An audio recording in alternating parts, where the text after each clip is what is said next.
My name is Lucy. I was of the school of thought that don't believe in the existence of ghost or spirit, but what I encountered changed my life entirely. It's really went beyond by imagination and understanding. Although my experience left me in shock, but it's really worth sharing. It started on a Saturday afternoon. I wasn't planning anything special. There was nothing different about that day. Just one of those weekends where time passes slowly, and you find yourself scrolling through your phone without really thinking. I hadn't left the house, and I didn't feel like doing much. That was until a message came through.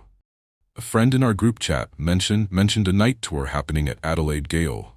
I didn't even know they did tours at night. But apparently it was something they'd been doing for a while. It was supposed to be one of the more haunted spots around. My friend was clearly excited, throwing the idea out like it was a fun adventure. A few others jumped in, all saying they were up for it. I hesitated. The truth is I wasn't really into ghost stuff. I never had been. I wasn't scared of it, I just didn't believe in it. I always thought it was all talk, just stories people told to make old places seem interesting. So when I agreed to join them that night, it wasn't because I expected anything. I was just bored. I figured we'd walk around, hear some spooky history, maybe joke around a bit. Then we'd head out for drinks or late-night food like we usually did. When we arrived, the guide walked us through the first section slowly, her voice calm but full of weight. She spoke about the prison's history, how it had stood for over a century, holding some of the worst criminals in South Australia. But she also talked about the ones who didn't deserve to be there. People caught in desperate times, sentenced for petty theft, or women jailed for things that wouldn't even raise eyebrows today. Hearing that, I started to see the place differently. Not just as haunted, but as soaked in the pain of hundreds of forgotten lives. The stone walls seemed to carry it all. They were thick and worn, patched in places where time or escape attempts had done their damage. The ceilings were low, and everything felt closed in, like the very architecture was designed to crush hope. Narrow hallways, heavy iron bars, doors that locked with a loud metallic scream. There was no softness anywhere, not in the floor, not in the air, not in the feeling that crept slowly into my chest as we kept moving. We passed by the execution yard. The guide spoke plainly about what had happened there. The names of the people who'd been hanged, the stories behind their crimes.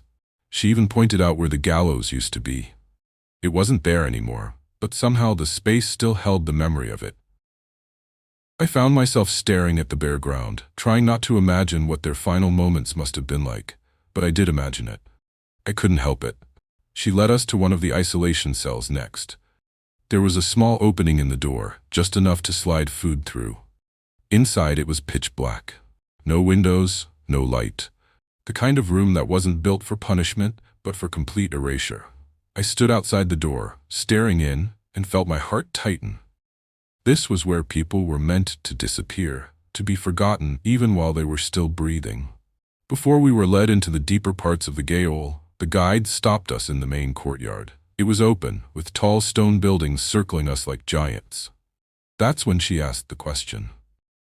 She turned to us and asked if any of us expected to experience anything paranormal tonight. It wasn't a dramatic moment. Some people in the group laughed nervously, others raised their hands. A few of them said yes, that they hoped something strange might happen. They were here for the thrill, for the ghost stories, for the fun.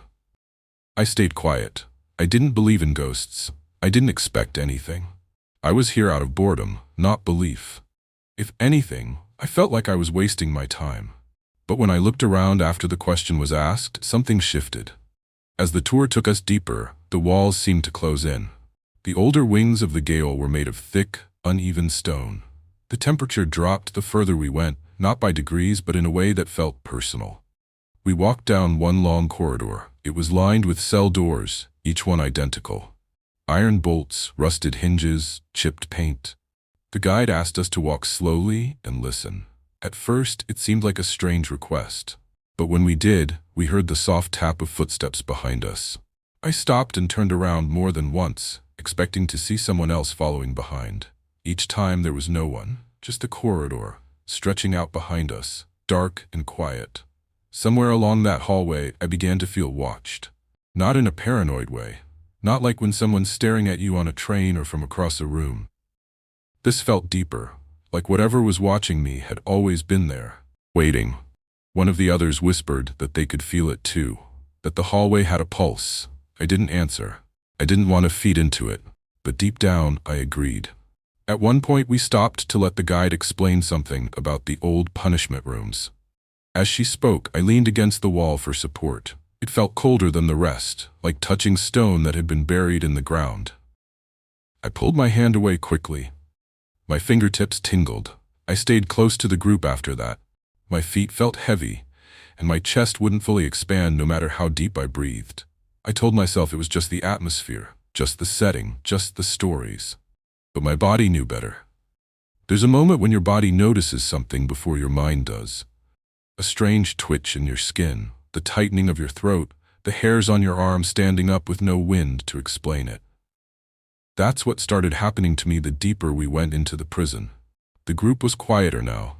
We had passed through several sections, old cells, punishment rooms, even a section where prisoners were once allowed to pray. The stone underfoot was uneven in places, worn down by years of boots and bare feet.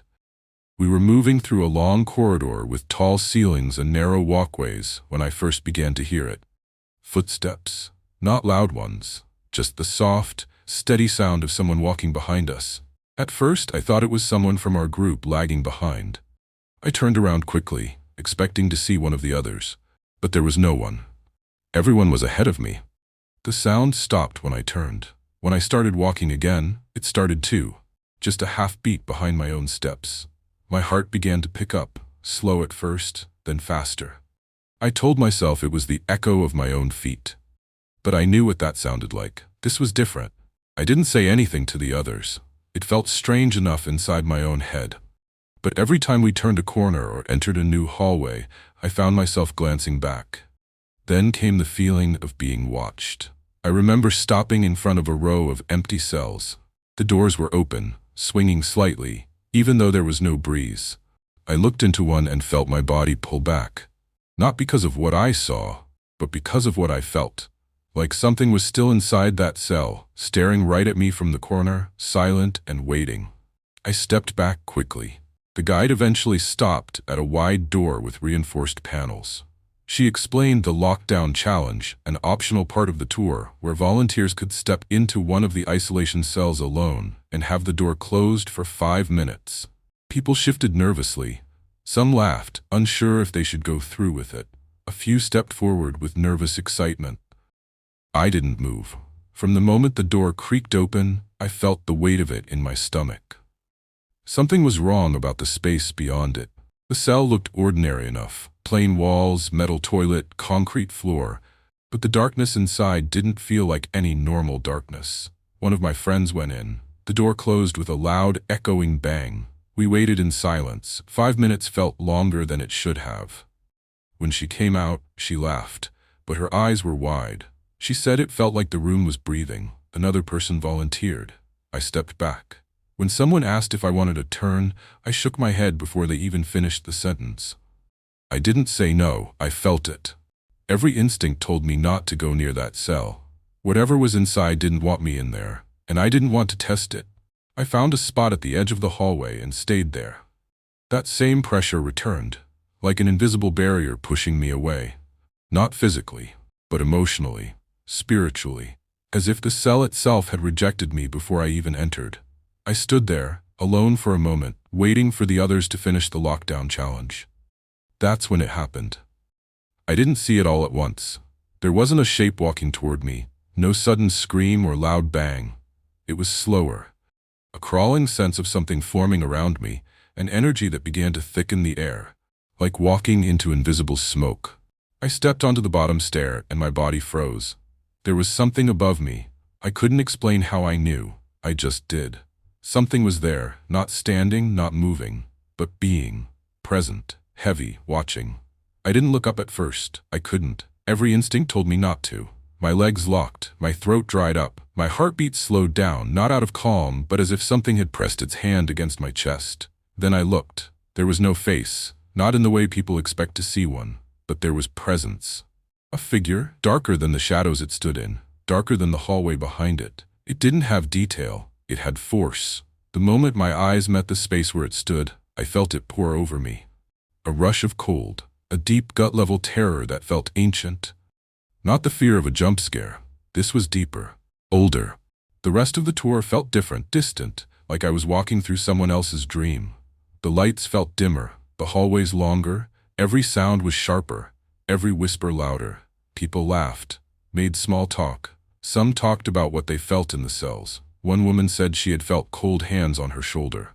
A man claimed he'd seen something move down the hall. They were excited, alive, thrilled by the fear. I stayed quiet. I couldn't talk about what happened, not because I was afraid they'd laugh, but because I couldn't find the words. It was too big, too real, and yet too impossible. How do you explain meeting something without a face? Something that didn't speak but still spoke? I drifted through the final rooms. I didn't hear the guide. I didn't care about the stories anymore. My whole body was buzzing like it had been rewired. The tour ended. People thanked the guide. Some took selfies. Others joked about needing a drink. I smiled when people looked at me, nodded when asked if I was okay. But inside, I was still on the stairs. It wasn't until I got home that I noticed it. I had taken a few photos during the tour. Just casual ones. Old doorways, empty cells, a dusty window. I didn't think much of them. I wasn't trying to capture anything paranormal. I just wanted a memory. But as I scrolled through them that night, one image stopped me cold. It was a photo of the stairwell. I don't remember taking it. I don't even remember holding my phone during that moment. But there it was, clear and sharp, the bottom of the staircase where I stood and something else, something I couldn't explain. In the photo, just above the third step, there was a figure. Not fully formed, not human. A blur of dense, dark mass, thick in the center, fading at the edges. It didn't look like smoke. It didn't look like shadow. It looked present. I zoomed in. My heart sounds louder the closer I looked. There were no eyes, no shape I could name. But the feeling I got from the photo was the same one I felt on those stairs. It was proof not for anyone else, maybe but for me, that something had been there, that I hadn't imagined it. I stared at the photo for a long time. I didn't show it to anyone for days, not because I feared judgment, but because I needed time to accept it myself. Something followed us in Adelaide Gale, and for a moment it met me face to face. The days after the tour, I couldn't shake the feeling that the gale hadn't let go of me. I tried to sleep, but it felt like something was still there, just outside the room. A presence I couldn't name. The strangest thing, though, was the way time seemed to stretch that night. The air in my room felt thick, as if each minute was taking longer to pass. When I finally fell asleep, I dreamed of the gale, walking through those dark halls again, hearing the footsteps behind me, feeling the weight of something unseen just behind my shoulder. When I woke up, it was like I could still hear them. Those steps following, always a few moments behind, just out of reach. It made me think about the stories people had told about the gale. How some felt like they were being followed, watched, even after they left. There were whispers about the souls of the prisoners still hanging around, not willing to move on. Maybe it was true. Maybe something from that place had decided to follow us home. I couldn't tell anyone. I couldn't admit it even to myself at first. But the feeling of being watched, it didn't stop. We were never alone. Not then, not after. Thank you so much for watching. I truly appreciate your time and support. It means a lot. If you found this video helpful or inspiring, please give it a like, share it with someone who might need it, and don't forget to subscribe so you won't miss future content. Every bit of support helps this channel grow and reach more people. Thanks again, and see you in the next one.